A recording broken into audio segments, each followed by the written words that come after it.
Start seated with your legs extended straight in front of you. Place your hands on the floor just beside your hips, fingers pointing forward. Press your palms firmly into the ground, engage your core, and straighten your arms. Begin by lifting your hips off the ground using shoulder and tricep strength. Simultaneously, tense your quads and try to lift your heels off the floor, keeping your legs locked and toes pointed. Aim to hold your body in an L shape, torso vertical and legs horizontal.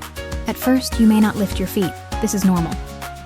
Train by working on tuck holds, knees bent, feet off ground, L-sit progressions, one leg extended, and increasing wrist, tricep, and core strength. Use parallettes or yoga blocks if wrist flexibility is limited. Hold for a few seconds at a time and gradually increase duration as strength improves. Consistency and patience are key. Please check my next video.